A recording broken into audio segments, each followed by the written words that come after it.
Triey mangeait à petites bouchées son souper, en massant lentement son épaule droite, raidie par une cicatrice grande de 2 paumes environ, de la main qui ne tenait pas la cuillère.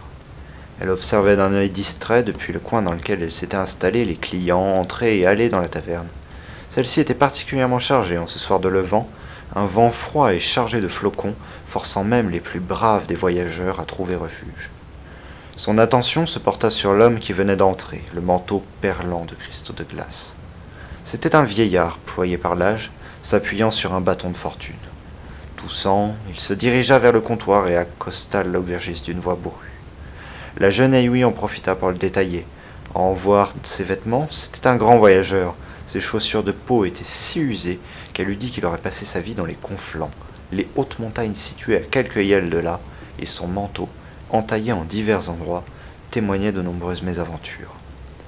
Visiblement, l'arrivant avait senti son regard insistant, car sitôt son plat servi par l'aubergiste et quelques pièces posées sur les meubles, il se tourna avec son assiette dans la direction de Triey et claudiqua jusqu'à la table qu'occupait celle-ci. D'un regard interrogateur, il désigna la chaise vide face à l'Aïoui. N'attendant personne, elle hocha simplement la tête, lui intimant de s'installer. Le visage du vieil homme avait souffert des ravages du temps. De nombreuses rides parcouraient son front et ses joues, mais une force certaine émanait de ses traits. Son regard gris acier et ses sourcils gris orage foncé montraient une détermination et une vigueur qu'elle avait rarement observées chez une personne d'un tel âge. Alors qu'il s'asseyait, son manteau s'écarta un bref instant, révélant à la lumière vacillante de l'antre le dessin d'un phénix stylisé sur son habit. Triey reconnut instantanément le signe. C'était là l'emblème de la guilde aventurière, une organisation basée à Kétera qui venait en aide aux voyageurs dans le besoin. Elle avait eu recours au service de cette guilde à plusieurs reprises déjà, et était en bons termes avec cette dernière. L'homme devant elle lui rappelait quelqu'un, mais un sentiment diffus lui laissait penser qu'il ne devrait pas être là, comme si sa présence même ici était incohérente. L'arrivant la toisa un instant, puis entama son repas. Après avoir avalé quelques cuillerées de son bouillon, il se présenta à son hôte. Le vieillard n'était autre que Gerald, l'un des archivistes principaux de la citadelle de la guilde, et un souvenir traversa l'esprit de Triey. Elle se revit quelques années plus tôt au siège de la guilde. Elle était dans un lit médical de fortune, dans le transept du bâtiment. Celui-ci formait une structure ronde de plusieurs étages, se terminant par une coupole percée de puits pour le soleil. Au centre se trouvait une bibliothèque conique, occupant 3 étages entiers, un escalier circulaire permettant l'accès au volume. Tout autour d'elle, de nombreux blessés et malades pleuraient, geignaient ou dormaient, tandis que s'affairaient les guérisseurs. De son épaule suintait du sang et du pu qu'un des soigneurs épongeait avec délicatesse, essayant d'éviter de déchirer le pansement qui couvrait la plaie, tout en murmurant des mots pour la calmer. Mais elle regardait au-delà, dans le ciel, à travers le vide des puits, alors qu'elle luttait contre le poison de sa plaie qui se propageait dans le corps telle la gangrène, marquant son corps de marbrure bleuâtre le long des veines. Elle aperçut un des libraires qui l'observait avec pitié du haut de la bibliothèque. Puis, une nouvelle poussée de larmes aux yeux, sa vision se brouilla, et elle ne vit plus ensuite. Les yeux dans le vague, elle revint lentement à la réalité, tandis que l'homme, face à elle, l'observait d'un air anxieux, ce même air qu'elle avait vu 5 ans plus tôt. Par réflexe, elle frotta à son épaule là où le poison s'était introduit.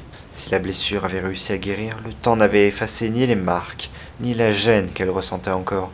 La toxine n'avait jamais réellement quitté son corps. L'homme était en possession d'une antique carte qu'il étala bientôt sur la table. Celle-ci était largement annotée par un ancien membre de la guilde au dire de l'explorateur. Il cherchait à expliciter et à comprendre l'édite note qui décrivait des endroits méconnus de tous, des tombeaux d'avant la conscience, des temples d'avant la pensée. L'un, particulièrement proche, intéressait Gerald plus que tout autre. Les gribouillis parlaient d'une lumière stellaire enfouie, d'un espoir enfermé dans les profondeurs.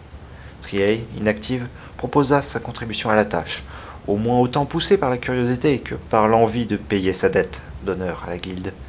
Au matin, les 2 compagnons se mirent en chemin, à travers les plaines désolées bordant les conflans. Au terme de plusieurs journées de marche, ils atteignirent l'entrée du dit temple, du moins ce qui avait été jugé comme tel par l'érudit. Une simple faille dans un pan rocheux de petite taille menait à un long couloir, ancien, délabré, s'enfonçant en une lente pente de sable et de marche vers les profondeurs de la terre. Après une longue descente, une ouverture s'offrit à eux, encadrée de 2 statues à demi tombées en ruine depuis, similaires à une bouche béante menant vers des noirceurs plus compactes encore que les cendres d'un volcan. Il eût semblé qu'une antique porte de pierre n'attendasse que l'entrée d'infortunés explorateurs pour se refermer sur ses proies. Sans un mot et malgré ses appréhensions, Tréhaï s'avança.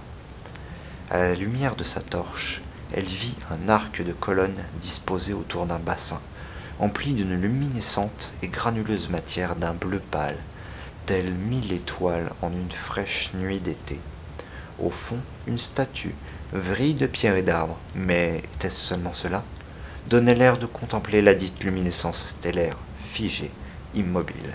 La poussière, elle brillait, de 1000 feux, telle une constellation d'un bleu éthéré dans la noirceur du temple. Elle devait en emporter. Mal lui en prit.